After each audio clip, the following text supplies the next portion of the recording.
Oi, gente, boa noite. Começa agora mais um Fala aí, Tati. Eu sou a Tati Regina, professora, comunicóloga e apresentadora do Fala aí, Tati, um programa que visa potencializar todas as pessoas que têm uma história para contar e influenciar outras. Tudo isso pela educação antirracista. Então fique até o final, porque o Fala aí, Tati é a sua sala de aula nas redes sociais. Então bora curtir, bora compartilhar. Fala aí, Tati. Mais do que pessoas, ele se conecta com histórias reais.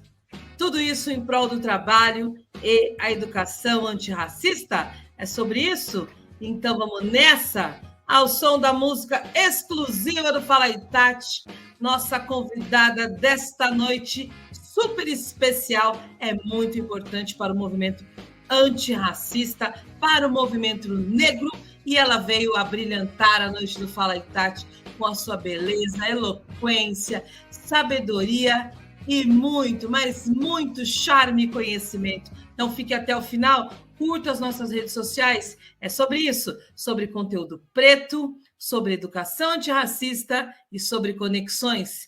Bom, gente, ela é professora, produtora de conteúdo, bióloga, está mestrando agroecologia, é uma grande influenciadora nas redes sociais e, assim como fala a Tati, ela usa as redes sociais para ensinar e transformar as pessoas com conteúdos de qualidade, com muita coisa boa. Então, vamos nessa, porque a noite promete. Setembro vem com toda a força.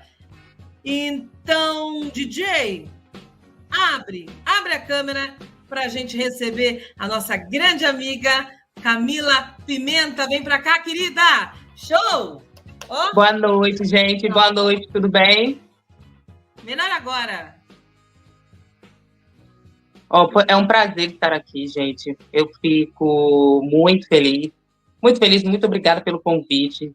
Eu vim aqui falar um pouquinho sobre mim, sobre os meus projetos, sobre o que a gente consegue fazer de que é tão importante na escola, o que a gente consegue fazer na rede social, o que a gente consegue fazer na rua, na comunidade, e tentar, dessa forma, inspirar outras pessoas a fazerem também, né?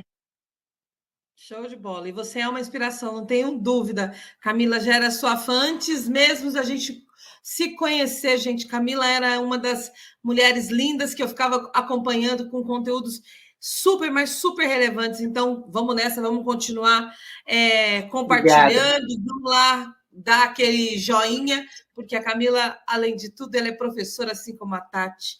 Logo mais a gente vai falar sobre educação. Camila, mas antes, tem muita gente que talvez não te conheça e vamos aumentar essa rede, então eu quero que você já comece se apresentando. Quem é a Camila Pimenta? Vamos lá. Eu sou a pessoa mais tímida do mundo que resolveu fazer conteúdo para a rede social, né? Eu estava conversando esses dias com algumas pessoas e foi uma das primeiras coisas que eu pensei, assim, mas você é tão bem resolvido, você fala tão bem, como é que é isso? E para mim, na verdade, perder o medo de falar começa a partir desse momento, né? De tentar falar para os outros e tentar também fazer com que tudo que eu lia se transformasse em algo que outras pessoas também soubessem, só que de uma forma bem didática. Então, a minha história começa a partir disso, de querer transformar um conteúdo que talvez vai ter uma certa dificuldade para poder chegar em várias pessoas, e aí a gente consegue transformar esse conteúdo em algo palpável, sabe? Algo que todo mundo vai conseguir entender, compreender, e o mais maravilhoso de tudo é passar adiante todas essas informações, que isso é uma das coisas que eu fico muito feliz. Então, sou professora de Biologia e Ciências, me formei em Universidade Estadual, na UENF, e comecei a criar conteúdo nas redes sociais em 2020, na pandemia. Eu acho que estava todo mundo, assim, né, na pandemia, pensando em como ressignificar aquele período. E aí eu fiquei pensando, gente, será que eu publico alguma coisa relacionada à moda? Porque era muito isso, né? Ah, vamos falar de moda. Ah, vamos falar de cabelo, vamos falar de. Então, e nada desses assuntos me tocou assim. E aí, de repente, um dia eu fiz um vídeo fazendo um questionamento sobre a história do Brasil, falando sobre fascículos do português, do de e o da, que indicam propriedade aqui pra gente. Aqui no Brasil indica propriedade, mas em outros países vai ter um outro significado, né? Pode indicar de onde uma pessoa veio, pode indicar filho de quem ela e para a gente, aqui no nosso contexto histórico de escravização, significava propriedade, né? E aí, esse foi o primeiro vídeo que viralizou, primeiro momento meu recebendo um pouquinho de hate, né? E quando isso acontece, eu vi uma possibilidade, assim, de, peraí, eu acho que é esse tipo de conteúdo que eu quero fazer. E as coisas começaram a acontecer a partir disso. E é muito interessante observar, assim, que era um conteúdo que eu tinha muito medo de fazer, né? Portanto, eu cogitei falar sobre moda, falar sobre cabelo, falar sobre estilo, falar sobre qualquer coisa, talvez até falar sobre música, mas quando eu vi, assim, vi o primeiro vídeo, e eu fiz publicações sobre esses temas, tá, gente? Falei sobre diversos temas antes de tomar coragem para falar sobre questões raciais. E aí, agora, né, eu me estabeleci dentro desse nicho, que são nichos, né? A rede social é separada desses nichos, e eu consegui me estabelecer dentro desses nichos, falando sobre esse assunto que é muito polêmico, né? E conseguir falar sobre esse assunto, sobre esses assuntos polêmicos, e ainda assim conseguir estabelecer um público, conseguir ter, né, fazer com que as pessoas respeitem, né, a nossa opinião, é algo assim que a gente tem que agradecer muito, né? Agradecer as pessoas pela possibilidade também de deixar a gente falar, porque hoje a gente está vivendo nesse período de rede social em que todo posicionamento ele vai vir com uma agressividade muito grande por conta dessa possibilidade que a rede social dá para a gente, né? De ser hostil com o outro, de ser racista com o outro, de ser homofóbico, enfim. Então, e hoje eu recebo mais mensagens de carinho do que mensagens voltadas para esse ódio. E isso também é algo muito bom. Então, tudo isso foi muito importante para a construção dessa personalidade de 2020 para cá. Que top, que lindo. Eu já ia perguntar do hater, como é que é? Como é que foi isso para você? Porque o hater, eles são uns amores. Eu adoro os meus, sabe? Eu tenho maior paixão por eles. Fico super feliz, mando beijo. Tem uns que falam, nossa, me manda os recados, aí eu respondo, ai, meu amor, obrigado. Sem a sua opinião, eu não ia conseguir viver. Amo você também. Sempre mando uma dessas aí para eles. E para você, como é que foi? Porque assim, eu sou meio debochada, né? Então, mas tem gente que fica mais sensível, tem gente que fica preocupado. Você, como é que foi? No início, eu fiquei com muito medo por conta da forma como veio agressivo para cima de mim, né? Foi uma hostilidade que eu não esperava. Eu imaginei que eles iam falar assim, você tá errada, você não sabe o que você tá falando. Então, não foi nada nesse sentido. As pessoas, elas fazem ameaças mesmo, as pessoas, elas xingam a gente de todos os nomes que elas puderem.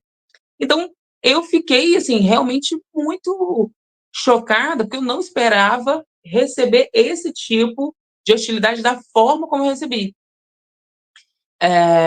Eu consegui entender que hoje existe uma máfia, né, de pessoas que ficam na rede social fazendo esse tipo de comentário, né, de perfis que começam o dia de um jeito e terminam o dia de outro. para exatamente isso, para poder fazer, cometer esses crimes na internet e passarem despercebido, porque depois você vai procurar, você não acha mais aquele perfil, enfim. Então, depois que eu comecei a entender como isso funciona e como isso pode me afetar, porque no início realmente me afetou, eu peguei e falei assim: olha, eu vou ter que lidar com isso, vou ter que me organizar, me estruturar emocionalmente para eu poder não deixar que isso me afete da forma como me afetou. Ficava realmente muito preocupada, mas ficava preocupada com de aquilo ali sair da internet e vir para a vida real, né. É Mas aí real. depois que eu vi que essa galera é uma galera que vai continuar e vai fazer comigo, vai fazer com outro, vai fazer com outro e assim sucessivamente, então eu falei: "Ah, não posso parar por conta de meia dúzia de gente ruim", né. Com certeza. E você teve ameaça, sim? Ameaça de vou te bater, te matar? Você teve esse tipo de coisa? Teve, teve Ô, bastante. louco. A gen a o co Como que funcionou comigo? E depois a gente até conseguiu descobrir como é que funcionava, essas redes, assim. E isso já está se transformando em algo muito maior, tá. Eh, Eles criam perfis que o perfil, ele tem uma duração, assim, de uma semana, o perfil acaba muito rápido. E eles mudam o arroba do perfil. Muda a foto, muda arroba, muda tudo. Tudo do perfil. E aí o que que acontece? Você recebe, algum tipo de ameaça do perfil, e você em pouquíssimo tempo aquele perfil some, desaparece e fica completamente indetectável. Aí depois você consegue, com uma investigação policial prolongada, que a gente sabe como é que funciona aqui no Brasil, consegue achar o número do IP do computador, ou do telefone que a pessoa está usando, mas isso demora muito, né? Então, até você ter uma noção do que está acontecendo, se a pessoa que está te fazendo xingamentos e ameaças é uma pessoa que está perto, está longe, enfim, isso demora meses. Então, no início, eu ficava realmente com medo exatamente de ser, assim, como que eu vou saber? Como que eu sei? Como é que eu faço? E aí, a Delegacia de Crimes de Internet, ela ainda está no início desse processo também de pesquisa, de introdução da forma como agir nesses casos. E essa galera também está cada vez mais e mais, né, atualizada para Sim. continuar cometendo esse tipo de crime. Então, eu ouvi dias atrás de uma amiga minha advogada que ela estava numa convenção de direito e eles estavam discutindo sobre isso, que existem pessoas que recebem dinheiro para poder ir para a rede social fazer esse tipo de trabalho, se transformou em um trabalho. CLT de hater. Consegue imaginar algo nesse sentido? É muito bizarro. Não tem como, gente. Como que você luta contra isso? Então, eu pensei assim, gente, não dá para eu poder ficar aqui chateada, preocupada por conta de algo, enfim. Então, decidi que passa por cima disso e continua produzindo da mesma forma, estuda, lê mais, para sempre estar um passo à frente dessa galera. Pois é, gente. A Camila está no Espírito Santo. Se ela tivesse aqui em São Paulo, com certeza ela ia estar com a mesma leitura que eu tenho aqui no Capão Redondo, como todos nós do Capão. Hater, quer ter hater, vem 6 horas da manhã na estação Capão Redondo, aí você vai ver que é ódio de verdade. O resto, meu bem, o resto a gente encara e faz gol. Top, isso é muito bom. Camila, você viu então nas redes sociais uma maneira de levar uma sala de aula com conhecimento, mostrar todo o seu trabalho lá dentro, aproveitando, né, a situação que a gente estava, o mundo estava nessa pandemia, as redes sociais eram onde a gente se comunicava. Eu fiz formatura em rede social, fiz aniversário em rede social em tempos de pandemia, é complicado, né? Mas o seu trabalho, né, sendo desenvolvido também dentro das redes sociais, ele cresceu, ele te deu notoriedade. você conseguiu ter lucros com isso? Você conseguiu falar, pô, eu consigo viver disso ou ainda não? Não, não, ainda não. Esse é um dos problemas que, conversando com outras pessoas que também produzem conteúdo parecido com o meu, reclamam da mesma coisa, né? A gente tem, assim, eu estava conversando com uma moça, ela tinha feito uma publicidade para a Dove. Eu até tinha falado sobre com ela, como que ela conseguiu fazer essa publicidade. E ela pegou e me explicou mais ou menos assim, ela foi numa loteria danada. Tipo, a mulher, eu mandei a mensagem, eles selecionaram o meu perfil, mas demorou 4, 5 meses para eu ter uma resposta. E eu peguei e falei assim, 4, 5 meses, mas se você estiver esperando por um trabalho, você morre de fome. Então, além de você vai produzir o conteúdo, você tem que ter essa ciência de que o retorno financeiro ele vai chegar muito lá na frente. Eu acredito que talvez eu ainda, como eu não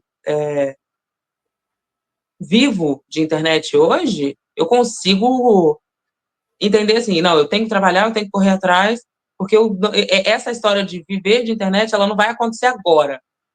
Pode ser que lá no futuro, quem sabe, eu consiga viver única e exclusivamente disso. Mas, por agora, como não acontece, eu não deposito essa confiança nisso e sigo trabalhando. Mas esse é um questionamento que várias outras pessoas que estão produzindo conteúdo parecido com o meu estão reclamando da mesma coisa.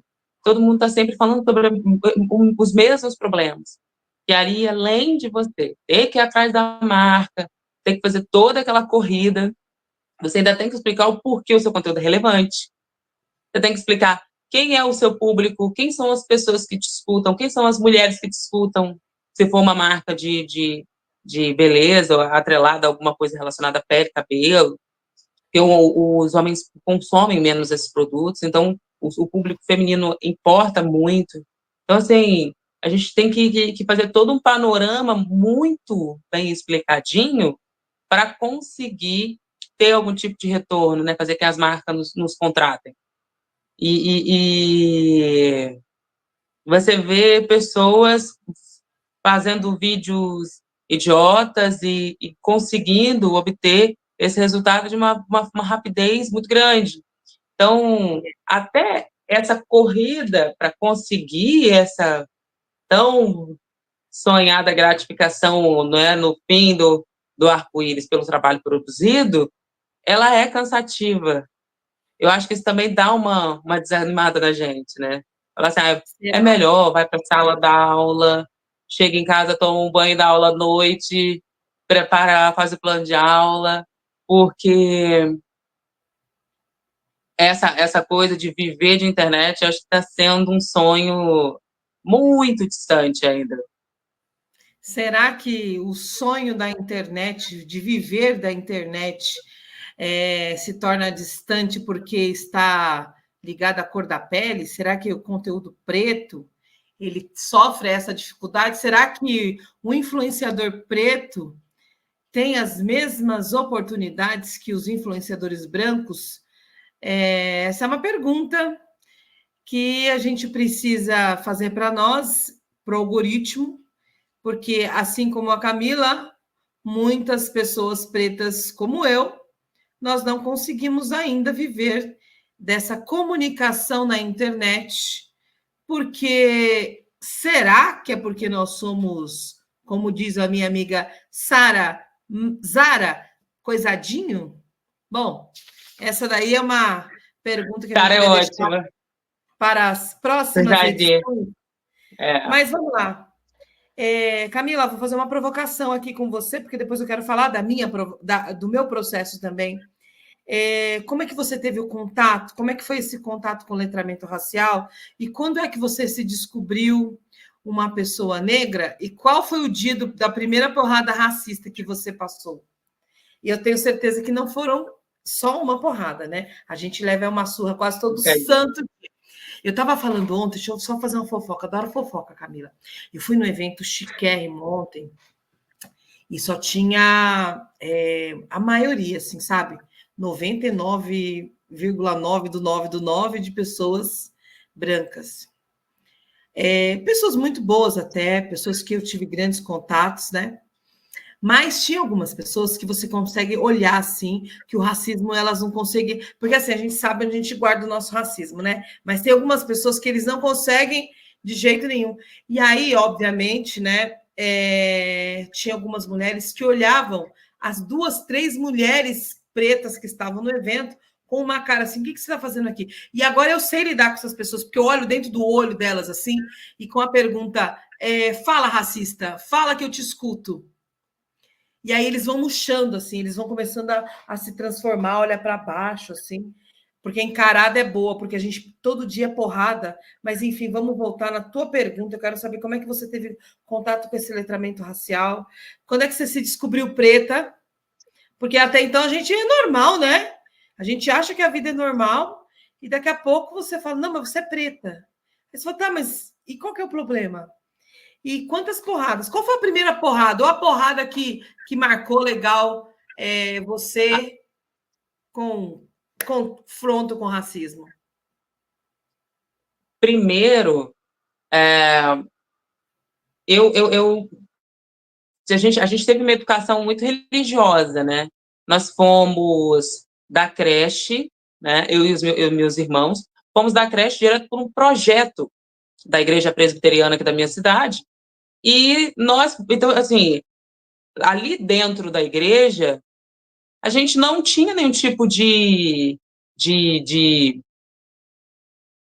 bullying relacionado à nossa aparência, a gente não tinha nada, não acontecia.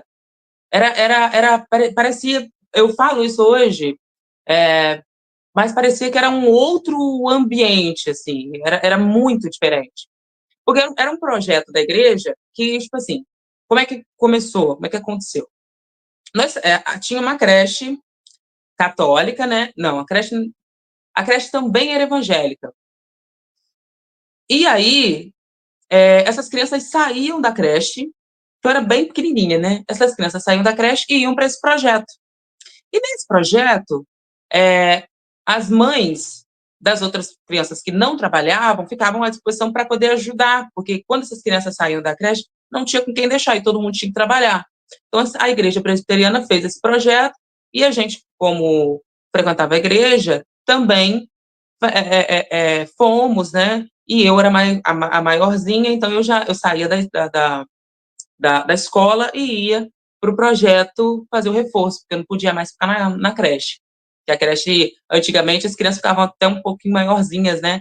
Na creche. Hoje em dia já tem todas essas divisões, não pode, mas quando a gente fala de início dos anos 2000, não tinha opção, né? Ou ia para a creche ou eu ficava sozinho. Então, ficava até um pouquinho maiorzinho, quando chegava, assim, com 7, 8 anos, para não poder ficar sozinho em casa. Então, a gente tinha essa era a única possibilidade. E nesse lugar, eu nunca tive nada relacionado. Eu não sei também se é porque, pelo fato das pessoas conhecerem a gente, né, de estar dentro desse ambiente religioso. Então, as pessoas falavam assim, olha, eu tinha uma tia, chamava tia Simone. A tia Simone era assim, olha, você é linda, seu cabelo é lindo, você tem que fazer isso, você tem que cuidar disso. Aí minha mãe estava trabalhando, a tia Simone penteava meu cabelo, a tia Simone ajudava. Então, eu acredito que por ter essa possibilidade de conhecer um ao outro ali dentro desse ambiente, eu não tenha encontrado o racismo nesse lugar. A chave ela foi virar quando eu saí da escola, de uma escola, e fui para outra escola, que era do lado. A gente terminava a quarta série e ia para uma outra escola estadual. Nesse ambiente que eu fui entender. Primeiro, eu fui me entender como preta, porque até então a gente não tinha. Então, todo o assunto, tudo que era voltado para a nossa aparência. Então, era tudo muito, muito positivo e, de repente, passa a ser extremamente negativo. Então, você entra na quinta série, né, naquele início de pré-adolescência, com 1 milhão de questões, né? E aí, nesse turbilhão de coisas acontecendo, a minha mãe foi trabalhar fora. E nós ficamos uma temporada morando com meu pai.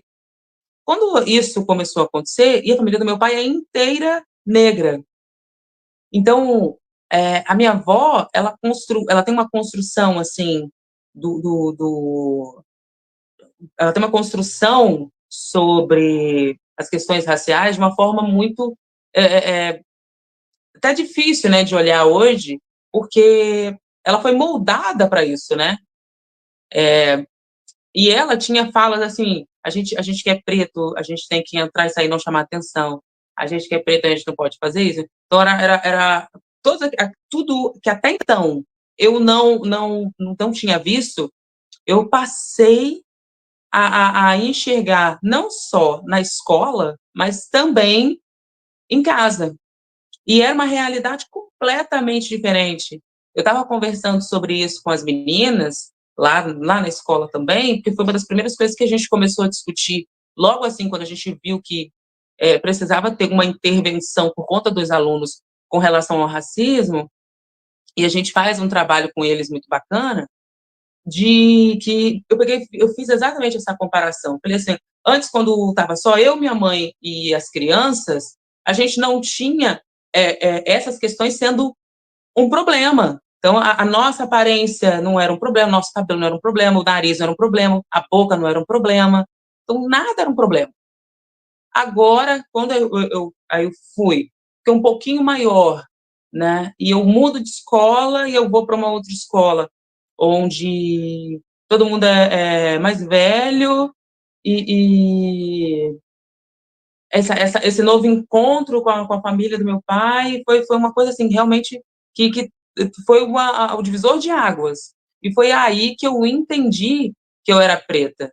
Exatamente pelo fato também de que, além das falas também da minha avó, né? E que hoje eu consigo compreender que ela foi moldada para falar aquelas coisas. Ela ainda, hoje, ela acredita nisso. Eu tenho tias que são negras, retintas, e que falam que são morenas. Né? Não, sou negra, sou morena. E isso faz parte dessa construção deles até hoje. E por mais que eu tente, eu não consigo quebrar essa barreira. Então, quando você é criança, você vai ser inserido nesse ambiente, então você sofre o racismo na escola. E aí você chega em casa e você ainda não consegue ter um diálogo que seja direto, isso vai só potencializando. E aí alisa o cabelo, põe mega ré, faz um trilhão de outras coisas. Mas a gota d'água aconteceu comigo quando eu fui num salão de beleza. E aí eu fui extremamente maltratada, já estava com os meus 20 anos, estava com uns 20 anos.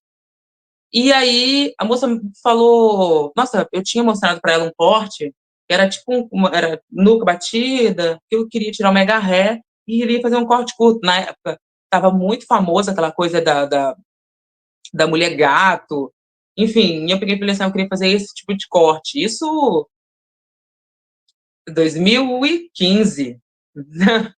2015. E eu falei assim, porque eu queria fazer esse corte antes de eu fazer o Big Shop, que aí eu decortando o cabelo curtinho, vou deixando o cabelo crescer, vou me acostumando, expliquei para elas.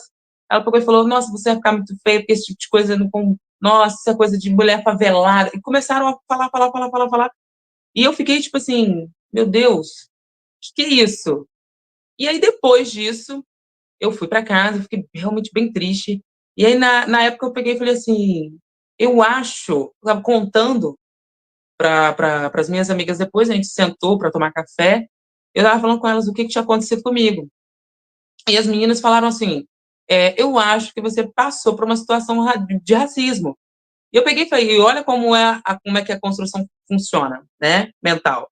Eu falei assim, não, gente, isso é um exagero, né? Eu acho que elas estão só sem educação mesmo, não tem nada de... Não é isso. E aí depois o tempo passou, e eu comecei a procurar referência, mas eu comecei a procurar referência, sim, simplesmente por... E aí eu dei de encontro com a Nina Simone, e aí da Nina eu acabei conhecendo o Martin Luther King, e do Martin eu conheci o Malcolm, por conta de todas as questões dos discursos que são diferentes, né, dos dois. E aí, nesse meio disso tudo, eu comecei, tem uma fala do Malcolm, que ele fala assim, quem te ensinou a odiar o seu nariz? Quem te ensinou a odiar o seu cabelo? Quem te ensinou a odiar a cor da sua pele? Então, quando ele faz esses questionamentos, eu comecei a olhar para mim, eu falei, gente, eu acho que está se encaixando tudo que ele está dizendo. E aí que eu comecei a entender, peraí, eu acho que eu sofri o racismo, mas eu não tive nem a capacidade de compreender que aquilo ali era uma situação racista. Isso é muito doido para a gente. Quando a ficha cai, para quem é preto, eu acho que é um caminho sem volta, no sentido de que não só porque logo no início, né, quando você percebe que você sofreu racismo, a gente fica tentando converter tudo quanto é preto que a gente encontra, né? Fala, pelo amor de Deus, você tem que vir, vem receber a palavra do letramento, vem para cá consumir o que a gente está lendo. E no início eu fui exatamente o inverso, né? Quando eu comecei a entender, ao invés de eu falar assim, de gritar para todo mundo, falar, gente, eu sou preta, então, eu comecei a ficar, tipo, como que eu me deixei passar por diversas situações. Porque eu tenho amigos que logo assim que eles se descobriram pretos e começaram a consumir a literatura e a história para poder compreender todo esse processo de construção, eles foram, né, para a rua para poder evangelizar a palavra do letramento para todo mundo. Mas eu já fiz o caminho inverso, eu já fiquei aqui, né, tipo, por que que eu deixei isso acontecer comigo? Por que que eu... isso é muito complicado também, pelo fato de a gente se culpar, né? Então, a partir daquele momento, eu entrei o ano de 2016, eu passei pelo 2015, vivendo o processo de transição e buscando informação, entra 2016, e eu falei assim, eu preciso estudar, por quê? Porque eu não quero que isso aconteça mais comigo. E quando acontecer, eu vá saber como eu tenho que reagir. Eu não posso deixar que isso me afete ao ponto de eu não de me paralisar. E realmente paralisa a gente. Se a gente deixar, a gente fica ali imóvel e, enfim, vão nos pisotear. E a ideia de eu preciso compreender o que é isso, para eu saber como reagir, foi o motivo inicial. Então, a partir de 2016, eu comecei a compreender, a entender, a querer ler, a querer buscar informação para que isso não acontecesse mais comigo. Então, esse foi, assim, o início de todo esse processo. Eu também já passei por coisas que eu também não imaginava que era, entendeu? Imagina, isso não deve ser, né? Não é possível. E a limitação, mas por que você. Mas você não pode, isso é coisa de branco ou isso é coisa de preto, isso me incomoda muito também, porque parece que a gente tem que estar limitado dentro de uma caixinha, isso é muito ruim, porque não tem essa limitação para as pessoas brancas, né? Camila, e o que você espera ver quando o assunto é racismo? Que as pessoas denunciem. Por quê? O que ainda acontece e o que faz com que essa situação ela não mude? Por mais que nós estejamos hoje buscando letramento, nos organizando, tendo uma fala cada vez mais concisa, ainda assim, existem as pessoas que passam pelo racismo diariamente e que não vão denunciar nunca. Essas pessoas, quando elas não denunciam, elas abrem a margem para que esse racista continue cometendo crime com outras pessoas. Porque as pessoas que são racistas e que receberam a sua pena. A gente teve o caso da socialite lá, maravilhosa, que recebeu a maior pena quando ela cometeu racismo com a Titi. Aquilo ali é o retrato de graças a Deus que ela recebeu essa condenação, porque isso foi todo naquele início de processo, sabe? Aquele início de rede social. Tanto que, na época, quando o Bruno Gagliasso entrou com a ação, houve toda aquela coisa, não vai dar nada. Ela falou, a própria mulher falou assim, olha, não vai dar em nada, gente, eu estou aqui no Canadá, está tudo certo. Então, as pessoas banalizam muito a nossa justiça.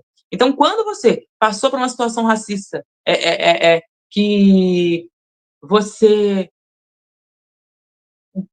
não deixa passar. Não deixa passar. Porque quando a gente deixa passar, a gente abre margem para que mais e mais pessoas continuem passando por isso. E o racista, ele não vai parar, ele não vai mudar. Né? Não, Ele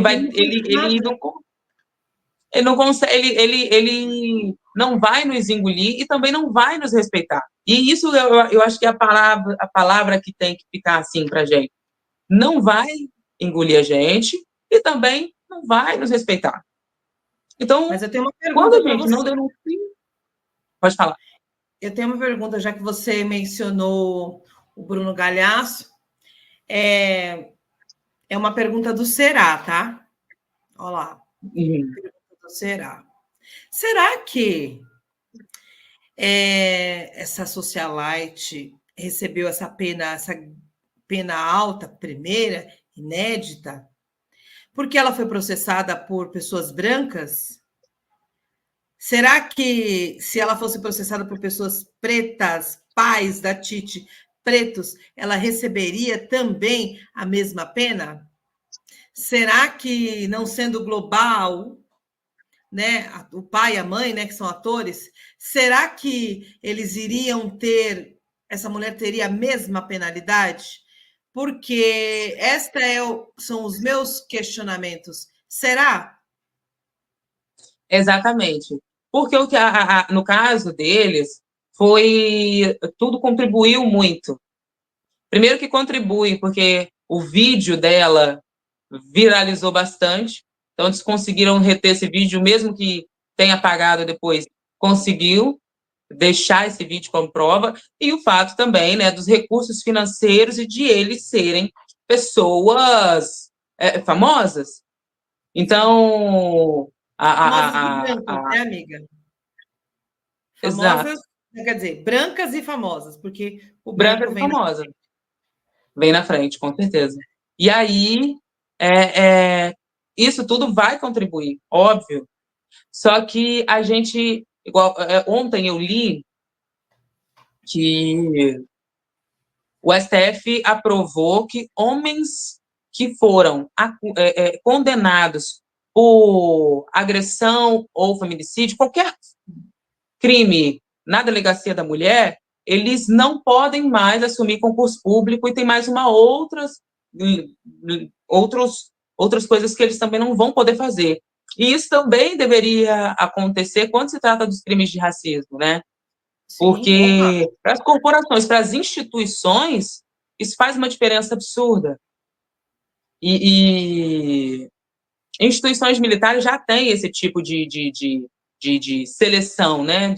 As pessoas que estiveram envolvidas em algum inquérito, elas não vão tomar posse do cargo. Mas em todas as outras instituições pode. Você entra com recurso, tudo mais, inclusive o cara que agrediu, o cara que a gente já tem exemplos de homens que bateu na mulher até matar e que ainda assim depois continuou a vida como se nada tivesse acontecido. Então, agora, em 2024, a gente tem a criação de um projeto de lei que impede que essas pessoas continuem tendo suas vidas normal. Então, eu acredito que isso também deveria acontecer com os crimes de racismo, sabe? Porque aí a gente consegue fazer um mapeamento de quem é essa galera, quem é que está vindo para cá, quem é que está vindo para trabalhar com a gente. Então, no caso da Titi, a gente sabe que foi um caso televisionado, com uma comoção muito grande. Mas para a menina preta no interior, a conversa é outra completamente diferente. Mas é onde é importante... né? Não, sim, mas também é importante também a gente entender que esse tipo de caso, como dela foi televisionada e que teve toda essa comoção, é importante a gente olhar para isso e perceber que é uma grande vitória, porque a gente consegue ter uma noção de que é possível. Exato. Né? É possível. Mesmo com todas essas vantagens, ainda assim é possível. E eu concordo antes com a gente você. não tinha nem essa possibilidade, né? Exatamente, exatamente. Eu fico muito feliz e trago o Bruno, a Giovana, como aliados, inclusive, porque ontem eu falava com uma sexóloga que eu conheci no evento do EBEM, e falando para ela que o antirracista, a pessoa antirracista, ela não tem cor, porque ela deixa de racializar as pessoas, entende? Sim. Então, isso cabe tanto para pessoas pretas como para pessoas brancas. Então, em vez de a gente falar você é branco, você é preto, se torne antirracista, que eu acredito que foi o que os dois se tornaram. Fizeram, sim. Exato, exatamente. Eu vi, tem uma entrevista dela, eu acho que é no Bial, eu acho que tá ela e o Milton, e o Bruno, foi logo assim que aconteceu todas essas situações, e eu percebi assim, que além de eles estarem buscando informação, que isso é muito importante, a gente precisa de branco aliado também, porque o branco tem que reconhecer que esse é um problema que parte dele. Então, é dele, né, na verdade, né? Então essa compreensão das pessoas brancas muda muito. Muda muito até... Eu faço parte de um grupo de teatro aqui na minha cidade, e eu sou a única pessoa preta retinta, não sou a pessoa, né? Sou a única mulher, e tem um rapaz que é negro também. E tudo que a gente fica quase fazendo uma consultoria para os espetáculos, às vezes, assim. A gente pensa assim, olha só, a gente precisa... Mas como que a gente poderia conduzir a partir disso? Como que a gente poderia trabalhar? Como que a gente vai falar sobre uma questão?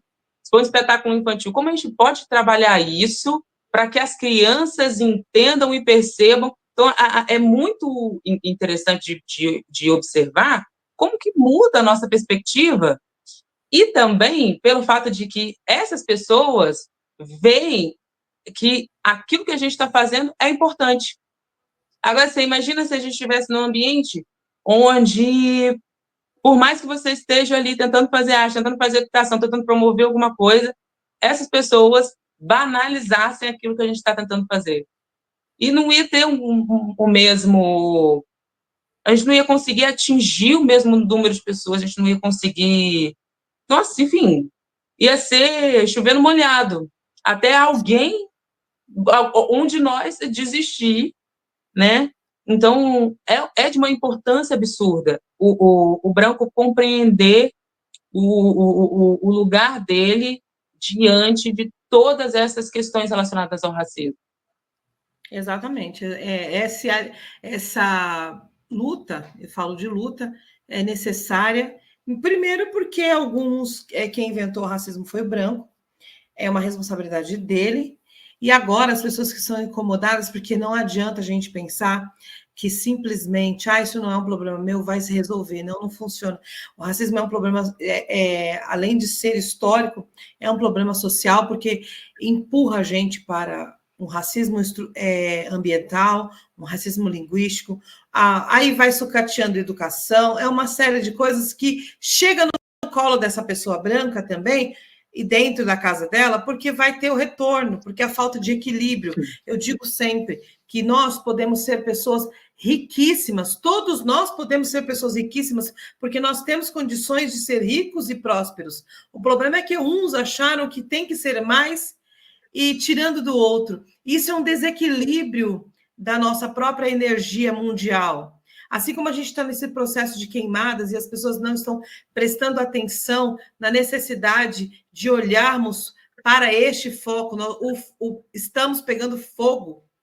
A gente precisa ter essa consciência. Bom, dito isso, O mês de setembro está aí, né? Quase na metade dele. Mês lindo, mês da primavera, o mês de setembro amarelo, que é muito importante a gente falar sobre esse tema, principalmente dentro das comunidades, dentro da sociedade, dentro de todos os ambientes, visto que suicídio é uma coisa muito, muito delicada, a gente precisa ajudar, precisa compreender essas pessoas e não pode ter julgamento. Enfim, falando em julgamento, mês de setembro, vindo com toda essa força, quase chegando aí, né? Saímos da metade do ano, indo para o final do ano.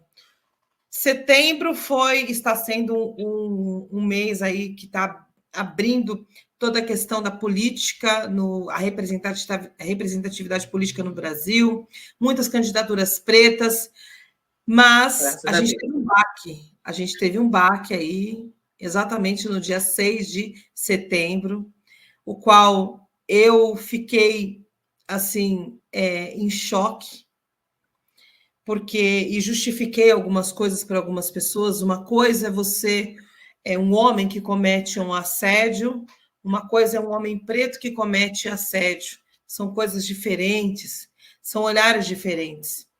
No dia 6, a gente teve uma acusação, nós tivemos uma denúncia, uma acusação, nós tivemos um julgamento, nós já tivemos uma condenação e nós tivemos um extermínio, a gente teve uma eliminação e também não tivemos ali um processo de empatia com a nossa ministra e com toda a situação, e tudo foi jogado. Tinha que ser preto. Eu ouvi vários.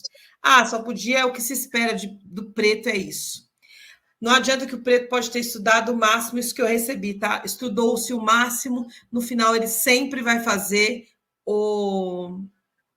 uma meleca como essa, uma porcaria como essa. O impacto da acusação do Silvio Almeida e o impacto do que a Aniele sofreu para a comunidade negra, na minha visão, foi um grande soco, e a gente tem que reconstruir isso de novo. Nós não podemos perder a chance de reconstruir. Como foi para você essa notícia? Vou abrir um aspa aqui. Eu conheço essas pessoas, tá? Eu conheço essas pessoas. Então, aí você fala, meu Deus, parece que o mundo abriu. Como é que foi para você, Camila? Olha, eu tenho ele como uma referência, né? E foi um dos primeiros livros que eu ganhei. Eu ganhei quase todos os livros da série Feminismos Plurais. E o dele veio no box, né? E foi um dos primeiros que eu li. Então, eu tinha toda uma ideia de... No início, parecia que era uma pessoa da minha família.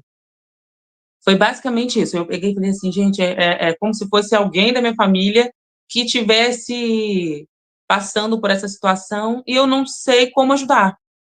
Então, no início, eu fiquei realmente bem, assim, apavorada. Foi o sábado do Dia da Independência, teve um evento da escola, eu fui lá, participei rapidinho, vim para casa. Eu deitei, eu fiquei o dia, assim, tipo, tentando assimilar o que tinha acontecido, tentando compreender de alguma forma, como isso aconteceu, por que aconteceu, como assim? E eu fiquei realmente um tempinho para poder compreender, né?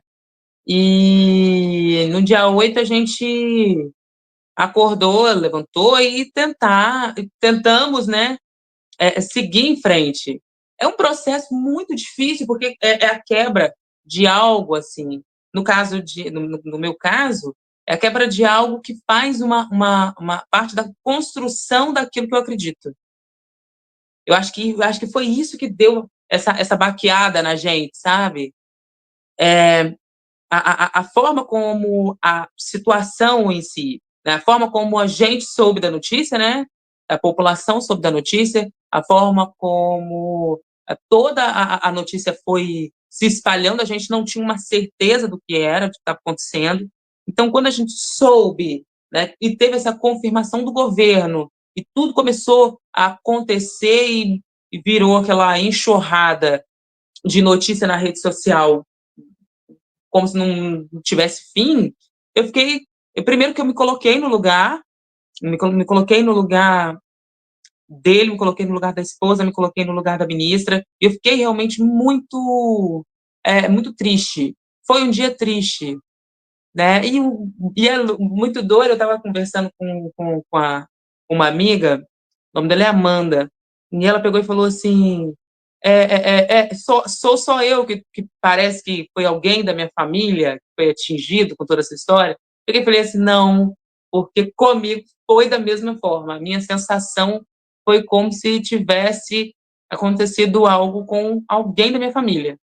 Então eu fiquei assim, é muito estranho, nós passamos por isso, mas a gente tem que compreender que nós agora temos que continuar escrevendo a nossa história. Não dá para parar. Não dá. E aí eu vou dizer, vou pegar uma coisa assim, pegando no seu gancho, que eu também fiquei, acho que até o dia estava nebuloso aqui em São Paulo, estava cinza. Para mim foi um baque também, foi o mesmo sentimento de um parente que aconteceu comigo, aconteceu na minha casa, foi e assim, a referência, tudo foi uma coisa assim, uma chuva de sentimentos, né? Mas eu disse para algumas pessoas o seguinte: independente, eu vou tirar o aspecto cor, que era uma coisa muito forte, que ele me trazia essa representatividade muito forte. Isso não pode ser jogado fora, o que ele escreveu, o que ele pensou, não pode ser apagado, porque isso é um processo mesmo que o racista quer, que aquilo que foi escrito, desenhado por ele, tá? O escritor seja apagado. Não vamos mais saber de nada do que o Silvio Almeida escreveu, apaga tudo, que é tudo mentira. Não, não é. Não é tudo mentira. Ali é pesquisa, ali é trabalho, aquilo tem que ser respeitado.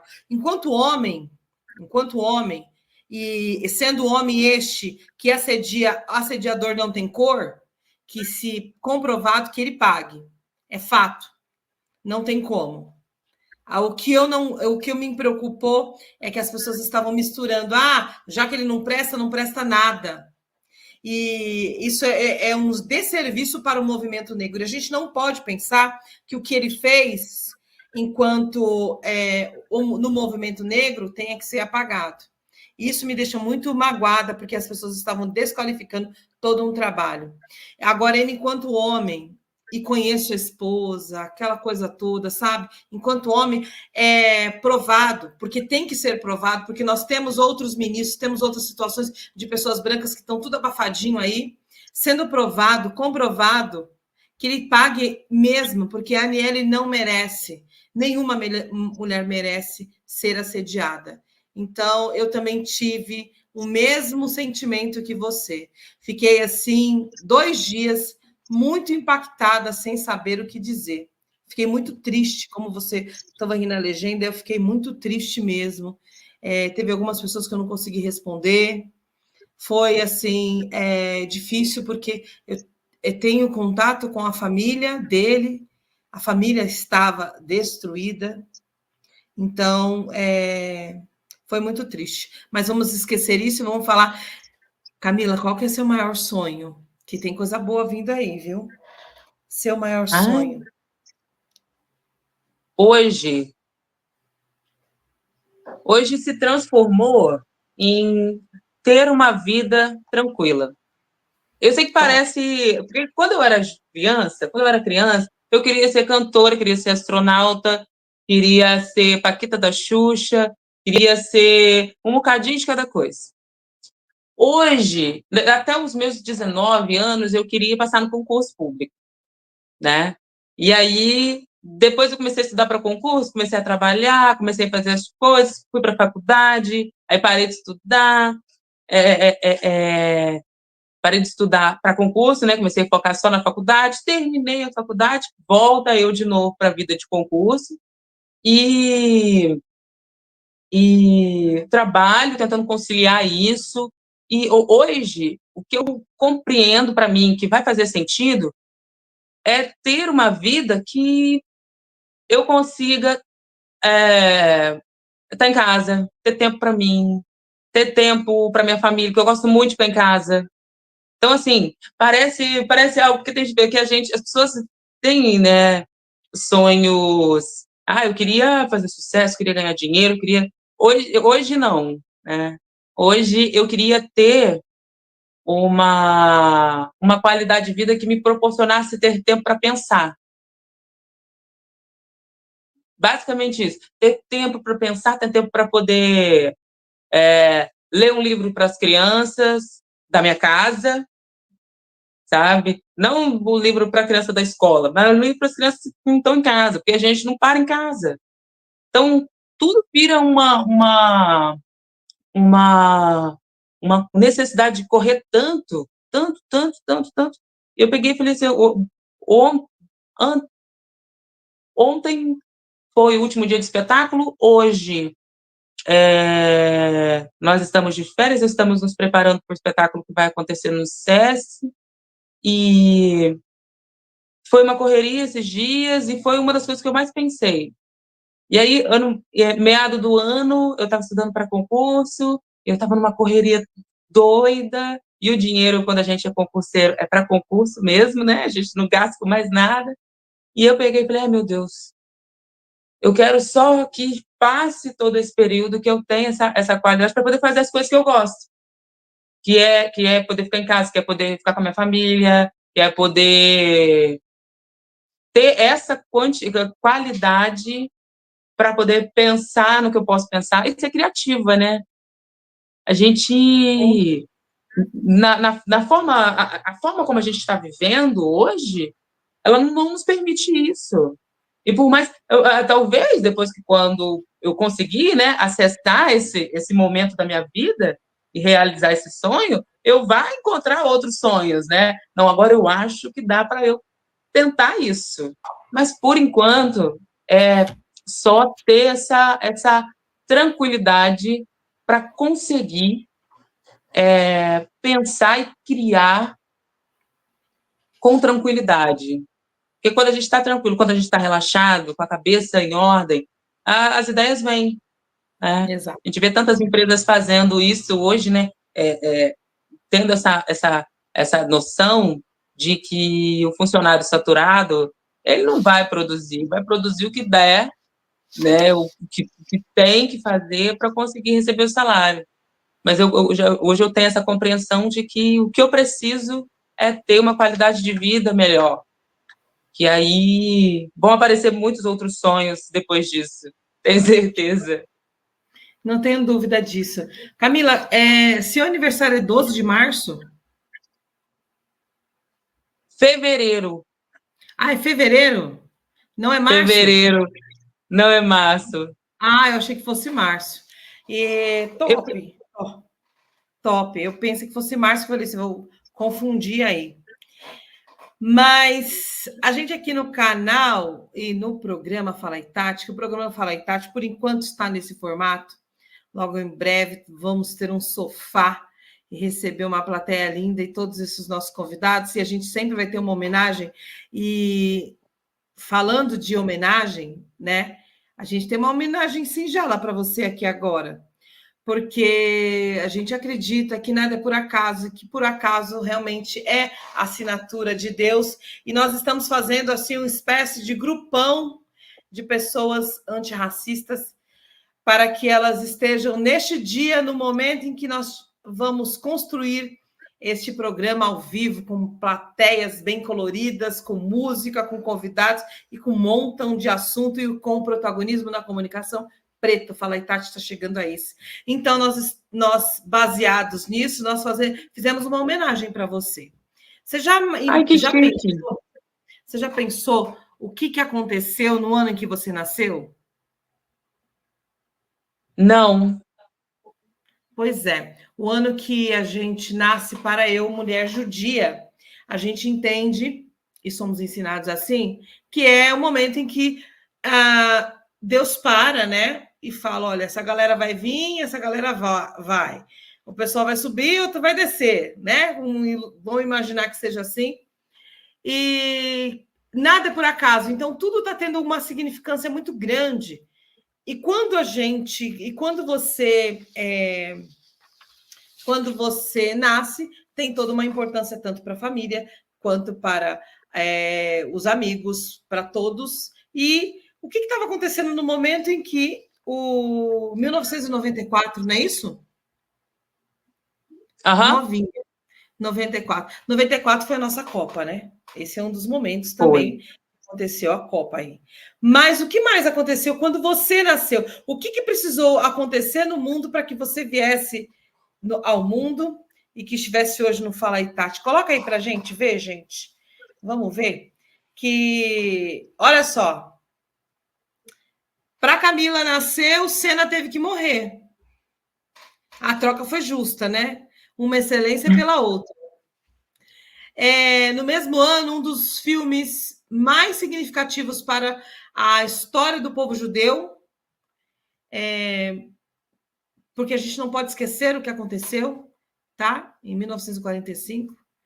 E eu ainda até te perguntei se tinha sido em março que você tinha nascido, porque eu ia fazer um comentário aqui sobre Anne Frank.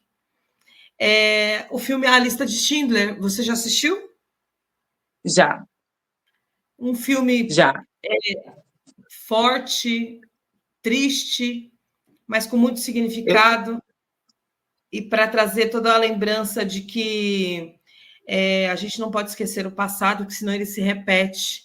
E a gente tem que saber onde a gente... o passado, ele comanda, ele fala muito sobre o nosso futuro. E também em 94, além da Copa, nasce a moeda real que está aí até hoje. Um plano que nos primeiros inícios de implantação estava mais caro que o dólar. Eu lembro muito bem disso. E dentro de todos esses fatos, esses acontecimentos históricos, vem o nascimento da Camila Pimenta, que vem abrilhantando não só a família dela, mas todos os alunos, amigos, inclusive Fala aí, Tati. Então, nós pensamos muito e pesquisamos isso para você, para dizer que, assim como todos os fatos aí importantíssimos, você também é muito importante para nós, para a nossa construção e para tudo onde você estiver. Sempre vai ter um sucesso a mais. Foi essa a nossa homenagem. Obrigada, amém. Amém, obrigada. Espero que você tenha gostado. Amém. Pois lindo, gente. Top, né? A Lista de Schindler eu assisti só uma vez e não consegui assistir mais, porque quando você se vê em alguns momentos, né? Você fica imaginando, pô, a minha família passou por isso, assim como a escravidão, né? Por que é que a gente teve que passar por isso? Mas o que aconteceu com o povo judeu, que eu ainda acredito que a gente precisa ter essa reflexão ao movimento negro. A gente precisa de união. Ninguém mexe com um judeu. Não tem como você atingir um judeu e a comunidade judaica não se manifestar. A gente precisa fazer isso com o movimento negro, sabe? Eu vi um vídeo horroroso do jogador americano que foi arrancado dentro do carro dele. Um carro que a porta abre até para cima. Será que se ele fosse branco seria a mesma coisa? Será que a comoção não seria forte? Enfim, a gente precisa pensar que nós precisamos de unidade. E agora, Camila, depois que você gostou da nossa homenagem, pode abrir a câmera aí, gente? Agora vai ser com você, porque você vai deixar aqui a sua marca, o seu registro no Fala aí, Tati, porque infelizmente nós estamos chegando ao final. Não queria, porque o papo tá ótimo, a Camila é leve, maravilhosa. Mas a Camila faz parte do Fala aí, Tati, vai estar nesse sofá, vai estar nesse programa ao vivo, cheio de gente, plateia, música e muita conversa boa. Se Deus quiser. Ela vai registrar aqui a mensagem dela ao som dessa música icônica que traz o Fala aí, Tati para essa realidade, esse projeto que vai acontecer já já. Então é com você, Camila. Fala aí, Camila. Olha, gente, queria agradecer de coração, porque esse trabalho de diálogo, chamar as pessoas para escutar todas as diversas versões sobre tudo que a gente já passou, tudo que a gente continua passando, enfim, tudo isso tem uma importância muito grande. E ouvir as pessoas é de uma elegância, sabe? Tem uma fala que eu acho que é do Mário Sérgio Cortella, que ele fala assim, nada mais chique do que quem escuta, né? Então, quando a gente escuta, quando a gente ouve verdadeiramente, quando a gente está ali presente, a gente tem essa possibilidade de fazer com que esses encontros, né, no nosso caso pela internet, mas de fazer com que esses encontros sejam afetuosos, sejam empáticos e cheios de amor, né? Então, tudo isso tem uma importância muito grande, o seu trabalho é de extrema relevância.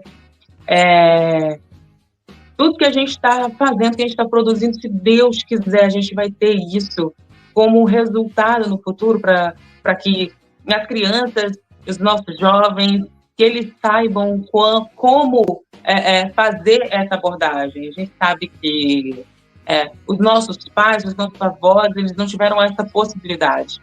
E a gente está aqui para poder mudar isso, para poder mudar toda essa construção. E tudo que a gente deixar fica para os próximos, né, que vão ter essa possibilidade muito mais à frente, porque a tecnologia está sempre melhorando. Então, só o futuro que vai dizer tudo que a gente pode fazer com todas essas mudanças que estão surgindo. Então, muito obrigada mesmo pelo convite, e fico muito feliz. E o que precisar, estou à disposição e já estou ansiosa, né, óbvio, para quando tiver esse sofá para poder ir. Aí a gente vai bonita, faz todo um processo aí para poder aparecer na televisão, né? Porque assim em casa a gente pode ficar de qualquer jeito, mas para poder ter para programa de auditório a gente tem que ficar metida, senão não tem como não. Show de bola, é isso aí, eu fico muito feliz. Você é uma das pessoas que com certeza estará conosco. Recados da Tati, olha só, pena que ela tá longe, viu, gente? Senão, ó, a Camila ia para a festa do Fábio Rogério. Fábio Rogério, um grande amigo do Fala aí, Tati. Festa no Caçaspe, dia 14 de setembro, às 21 horas. Show de bola. Fábio Rogério, locutor da 105 FM, não sei se você conhece, mas a 105 é fortíssima. Fábio Rogério, um antirracista, um grande amigo. E, ó, gente, ó, convites, ó, o meu eu tô com bastante aqui, ó. Então, garanti para um montão de amigos. Vai atrás do seu, que tá muito bom. Festona no Fábio Rogério, sábado. Camila, aqui em São Paulo eu conheci uma mulher ontem. O nome dela é Cida. É uma empreendedora. Eu vim fazer propaganda para ela de graça. Eu falei para ela, eu tenho que falar. Ó, ela faz escova a R$59 aqui no Itaim Bibi. Quem não conhece a Blow, vai lá no Itaim, facinho acesso. Depois procurem aí o que eu vou postar. Uma apoiadora do Fala aí, Tati. Gente, eu adoraria falar para vocês que a gente ia continuar, mas eu tenho que dizer quem é que vai vir no próximo Fala aí, Tati. Coloca aí pra gente. Olha, Camila, olha que homem lindo, maravilhoso, Ed Coelho. Pode colocar, gente. Olha que chique. Um grande influenciador, ator, produtor. Vai estar no Fala aí, Tati, no dia 16. Então é sobre isso. Maravilhoso. Maravilhoso. Quem conhece sabe. Então, um super beijo para você, meu amigo. Um super beijo para você, Camila. Muito obrigada pela sua disposição. Muitos beijos, gente. Fiquem com Deus. Sou muito grata mesmo. Camila, dá seu tchau aí que a gente já vai embora. Então tá bom, gente. Tchau. Fiquem com Deus e aguardo vocês no programa. É isso aí. É isso aí. Gente, sigam nossas redes sociais. Camila, coloca aí para mim, gente, as redes sociais da Camila. Camila, fala para mim tua rede social, porque tem muita coisa boa lá. Ah lá, no Instagram. É Camila.pimenta. Isso.